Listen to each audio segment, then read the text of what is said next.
First and foremost, I hope you have all enjoyed your July 4th, the fireworks, the surprises, the parties, the drinking, the smoking, the sexting, the texting, the hot dogs, the hamburgers, the grilling, the spilling, the chilling, the frilling.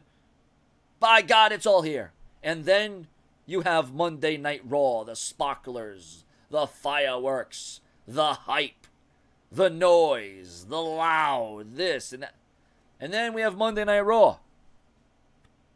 While I could have been chowing down a hot dog, while I could have been watching the fireworks again, while I could have been eating again, I said I'm going to give Monday Night Raw a chance. Going to give it an opportunity, despite reports that went out several weeks ago that this Monday Night Raw was not going to have substance, was going to be one of those pass-bys, was going to be a Raw that you could afford to miss, was going to be a lame duck show. A Monday Night Raw that the WWE, quite frankly, was not going to put a lot of thought into. Especially with the draft coming up. Especially with live SmackDown.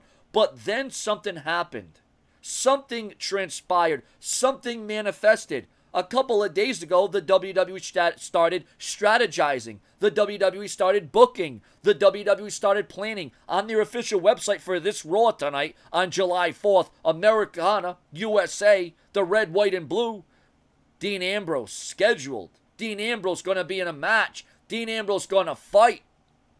Seth Rollins is going to be in a match, going to be in a fight. John Cena is going to confront the Club. You had all these different ingredients. Then you're going to have a huge, huge USA match versus Team World. So I'm thinking, wait a minute. Now the WWE is starting to think. The WWE is going to do something. The WWE is going to give us a reason to watch Monday Night Raw on July 4th. And it's not just going to be one of those shows where, well, if you fell asleep during it, it's okay. Then again, wait, it wouldn't be okay because this Raw should have somewhat been must-see.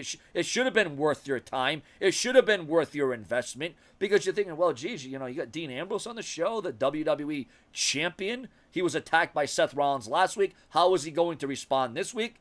There were some highlights, but they were few and far between. And I'll tell you what, I'm surprised Raw was as good or as decent. I'll use decent. Was as decent as it was. Yeah, there were some things I didn't like. There were some things I was like, wow, this is what we're getting. This is what we're receiving. Now rumors are stating that this is going to be one of the lowest rated Raws in a very long time, and I'll probably agree with that. Wasn't the worst Raw, though. Wasn't worse than Raws from '93. Wasn't worse from WCW when it was in its dying days. But it was still a Monday Night Raw that, yeah, you could have passed it by, and you wouldn't have missed a whole hell of a lot. But, you see, I got my hopes up. That's the mistake I made. You see, because I always think there's going to be change. I always think WWE is going to go in a different direction. I always think that the WWE is going to surprise us. And that's why I build up my anticipation. That's why I start getting goosebumps. All right? I'm certainly not going to race home like I used to for Monday Night Raw, especially on July 4th. But what does the WWE do? You have a segment where Ambrose smashes Rollins through the announce table with dirty deeds. That was cool. That was nice. You had a nice little match between Seth Rollins and Dolph Ziggler, but we all knew Dolph Ziggler was not going to win that match. We knew Seth Rollins was going to roll in and still come out looking good. But Seth Rollins, finally, at least they built up Ambrose getting revenge over Rollins. That's good. And then, you know, you had, you know, in-ring segment with Rollins, but Rollins and Ambrose were both on each announcer's table, so that was different. You don't really see two wrestlers, one on the Spanish announce table, one on the USA table, both talking, both interacting, and then they came to blows. And then Ambrose playing mind games with Rollins earlier in the night, coming down to the ring, making it look like he was going to attack Rollins, but instead he went on commentary. Not too bad there. And then we have John Cena, somehow, some way, getting help after the beatdowns, after the clashes, after the smashes. John Cena getting help. An unlikely assist from Enzo and Big Cass. The New Day could be breaking up. The New Day could be splitting. So, I mean, at least the WWE did some storyline development. The Wyatt family finally starting to get underneath the skin of the New Day. Is the New Day frightened? Is the New Day scared? What is the agenda? What is the vendetta? The New Day, Xavier Woods leaving. Xavier Woods leaving Kofi Kingston and Big E in the ring. That was pretty cool to see if, is there a wedge being driven there? Is there a wedge? Are they being driven over the edge? Xavier Woods the only one that sees the picture that the Wyatt family is a very devastating team. They're a very hardcore. Their antics, their theories, their devastation, the manipulation. Xavier Woods sees it. So there were some things that happened, okay? There were some things that happened, but there were just other things where you're shaking your head at. Other segments or matches that you could have took a piss break. Other things that were questionable. But other than that, I expected actually a much worse Monday Night Raw.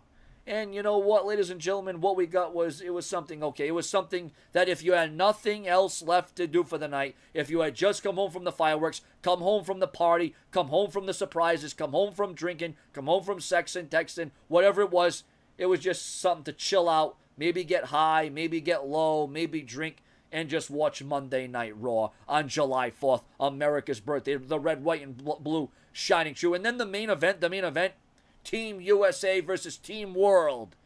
They collided. They got into it. And in the end, it was the Big Show and Zack Ryder standing tall. Imagine that. I would have never saw that coming, ladies and gentlemen. And then Rusev. I didn't forget about this one. Rusev and Titus O'Neil, the United States title on the line. Many, many people were online saying, oh, O'Neil's going to get it. This is Titus O'Neil's time. Titus O'Neil's going to win the title. He came within an eyelash. He tested Rusev. He brought Rusev to the limit, but it was not to be, as Rusev got the victory. Because Titus O'Neil, at this time, it's not a race thing. It's not a color thing. It's a me giving the review thing. I have nothing against blacks. I am not racist. I wanted O'Neil to win this. I thought O'Neil could have had a great chance. But in the end, Rusev beat USA. Rusev made USA tap out because Titus O'Neil tapped out. I wasn't happy. I didn't like it. But you know what? At this point in Titus's career, they haven't built him up enough for him to have a singles title. And no, it's not because he's black, okay? I am not a freaking racist. Just because my backdrop, just because my blanket, just because whatever the hell this is, I didn't create this. I didn't make this. I didn't edit this. I did not hand make it. I bought it like this. Take it up with the WWE, okay? Because they're the ones that made this. You got Kevin Owens. You got Roman Reigns. You got Sting. You got Dean Ambrose over here. You got John Cena. See, there's the lunatic, Fringe himself. You got Brock Lesnar.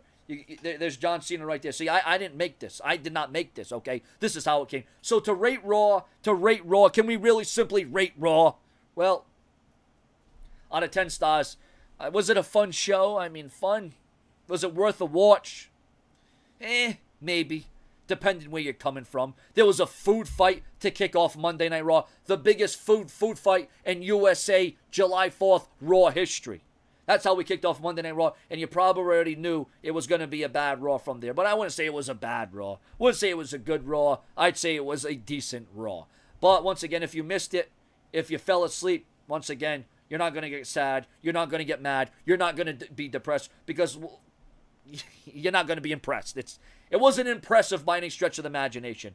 But what we did get was cool. Some of the things we did get was fun. Maybe we could just say it was a fun Raw. A fun Raw. Maybe a fun Raw. But I guarantee you the ratings, the viewership, probably ain't going to be that fun. It ain't going to be that engaging. Even the Twitter ratings for the show probably ain't going to be all that hot.